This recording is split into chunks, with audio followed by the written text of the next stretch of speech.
All right. So, who here, show of hands, knows this TV show from the 80s? All right. This is Knight Rider, one of my favorites when I was a kid. And for those of you who don't know, it's we're almost there. It's a self-driving, which we kind of have now. I mean, and then with Waymo and others, right? But this car had was also talking and thinking and kind of being a full-blown kind of AI assistant to David Hasselhoff, right? So I think this is kind of, to me, that's something I like to kind of put out there in terms of where our AI assistants and agents can go. Now, as was said before, and Amar mentioned this too, and others, like we're not quite at that level yet, but we're getting really, really close. So I want to talk more about this now. And I want to start by saying, like, why are we getting really close? So we're getting really close because there's two things that happen in the LLM world in the last maybe 6 months, right? One was this ability that we call tool calling. And the other one is this ability to reason and plan for agents. And those two things have propelled AI assistants and the ability to do this kind of self-thinking with tools into a whole new level. So what do I mean by tool calling? If you use an LLM straight up, outside of RAG for a minute, if you use an LLM directly, ChatGPT, like you ask a question, you get an answer in text. But then the research community started creating and training these newer LLMs to do what's called tool calling, which is you ask a question, instead of answering the question, you give this LLM a set of tools, and tools are just functions. I'll talk about this in a minute. And the LLM responds in the form of which tool I'd like to call. In this case, you see the tool is called Ask Vectara, for example.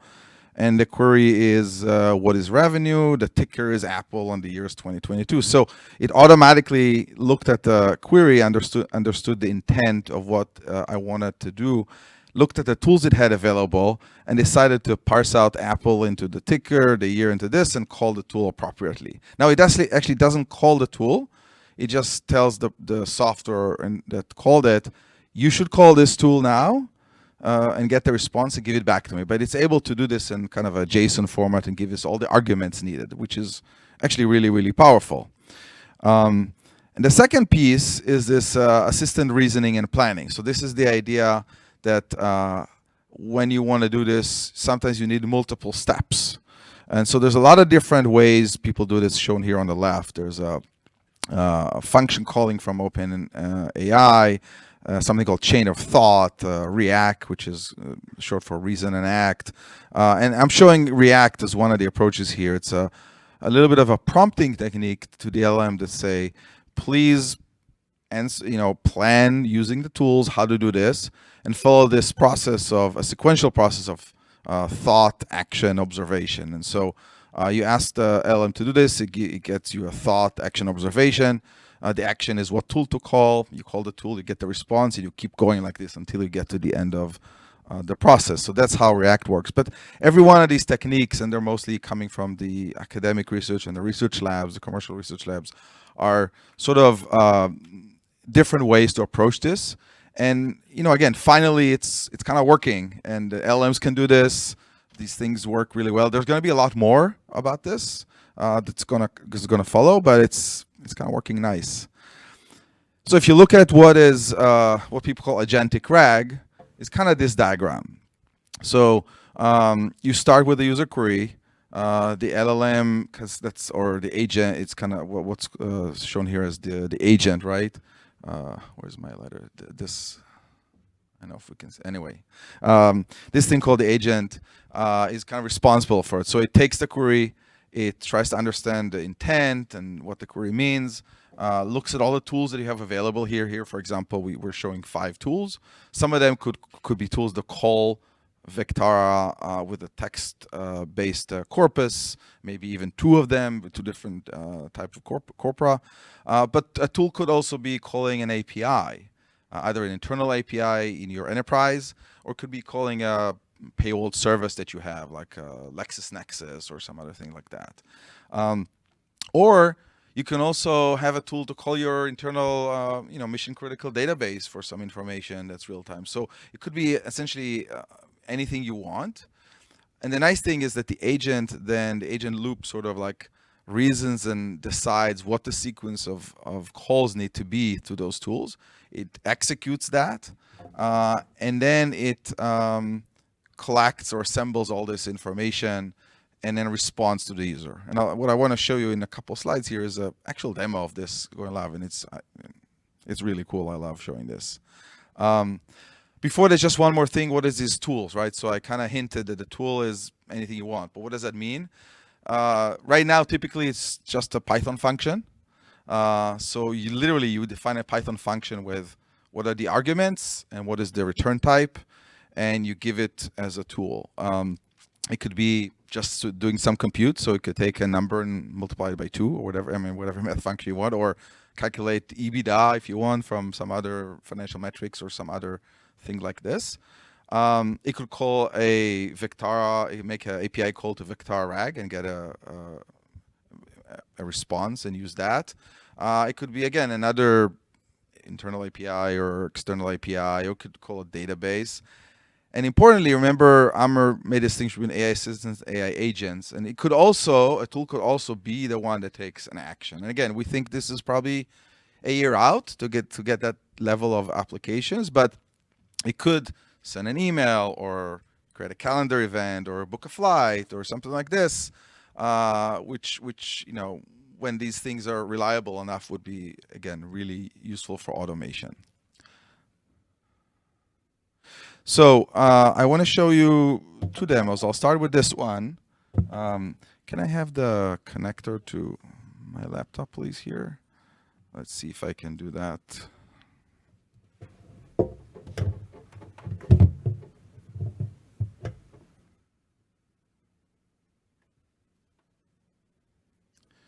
So this is a demo of a financial assistant. We took a bunch of 10K kind of annual report documents, as well as analyst sort of comment transcripts from annual calls, and put them into Vectara. And then we also gave it access to a real-time API for some financial information. And so together, let me try to put this. Oh, it's the wrong side. My bad.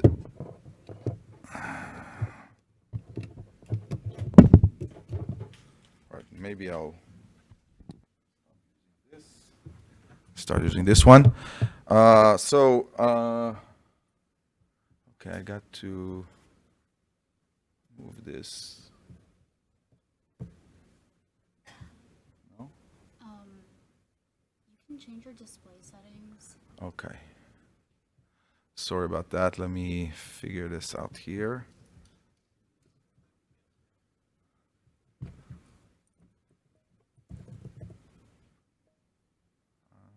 No?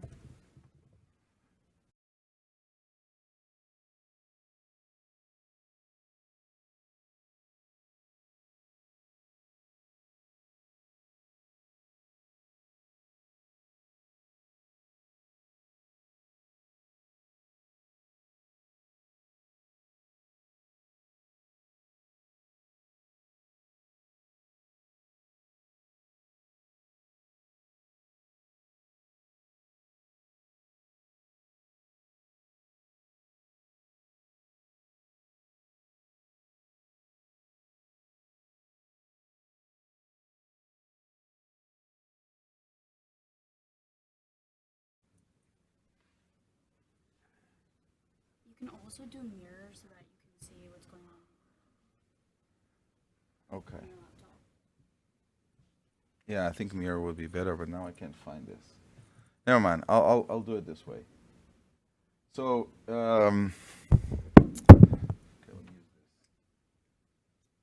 so you see here, this is an example of a finance assistance, and if I click on, we have some. Can I zoom in a bit? I can. All right. So what happens here is I can click on this question, and what happens now is the agent is working, right? So it's calling different tools.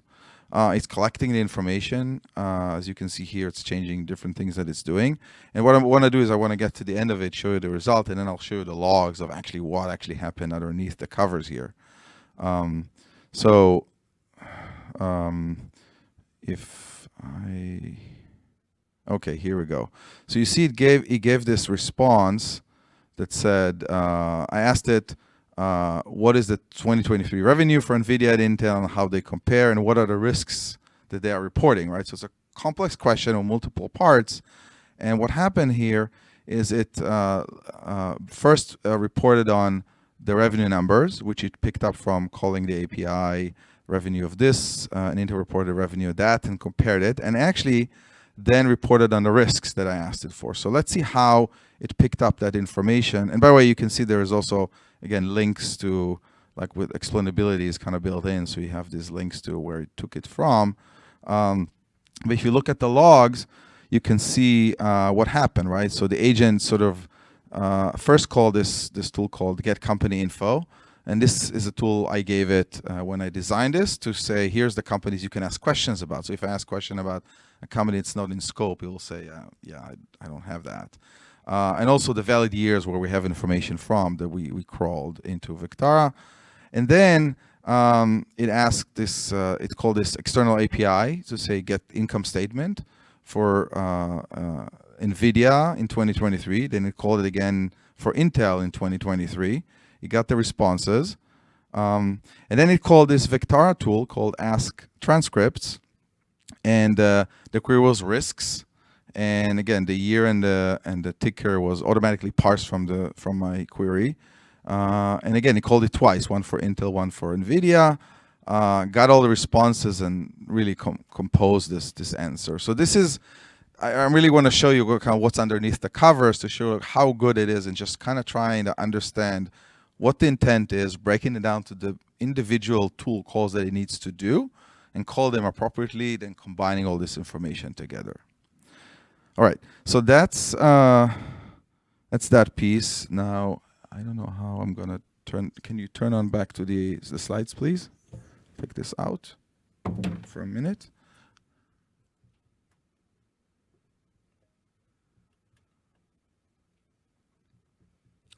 All right. So, all right, so that was the finance demo. Now, the way I built this is a package we have called Vectara Agentic. It's open source. It's in Python, and you can really install it with a simple pip install. And I want to show you the details of how I build this. I'm going to show you with a different demo on a different use case. We're going to go step by step. The documentations are there if you want to try it out. And one of the things that we did with Vectara Agentic is make it really easy to build agents. So one of the actual simplest way to build an agent, if you just want to have one tool just with Vectara, that's what you see here. It's just a one line of code. You kind of wrap it in an agent, and you give it pointers to Vectara. And this is already agentic and already can break down complex queries into multiple queries and call it multiple times and things like this. But of course, you can add as many tools as you want, and it just takes a little bit longer than what I have space here to show on the slide. But here's the demo I want to show you. So there's a electric vehicle assistant. And what we gave it is one tool which has electronic vehicle information. So crawled a bunch of websites, information about the types of vehicles that are there, what they're, how they're different from each other, etc. There's another Vectara RAG tool that has information about laws regarding electric vehicles, right? So there's two different tools. And then after that, we have also took 4 different tables in a database, put them in a database that have information about electric vehicles, kind of registrations and things like that in the state of Washington. So the reason I wanted to show you that is to show you that it can actually address both textual information and kind of structured database information within the same form of the agentic RAG. So we have these 4 different tables, and we gave it a database tool to be able to access, the agent can access this information. And here's how you really put the agent together. You sort of give it some instructions about what it is and what its expertise is, and however you want to do that. And then you just create the agent with the tools, the topic it's covering, the instructions, and that's it. And then you can start asking questions of this agent. So, okay, so let me show you this demo. I'm going to take this back. Give me 1 second here.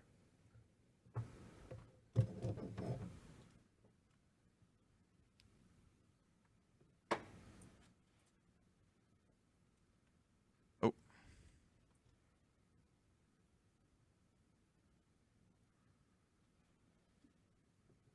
This is really slow. So you say we can do mirror? Let me try that. Okay, perfect. Easier. Thank you. All right. So this is the EV demo. So I'm going to show you again one particular query that's really cool. So what is the difference between BEVs, PHEVs, and how many were registered in Washington in the past few years? So again, you see this, in this case, the textual, the pulling from the information about EVs, but also there's an analytical question here. How many were registered? And as you can see, it answered both correctly. So it gave you some information about the two types of vehicles, again, and then also combine that with some really nice information that's numerical. There's simply would be a SQL query to this. But let's, again, look how this happened. This is the really, really cool part.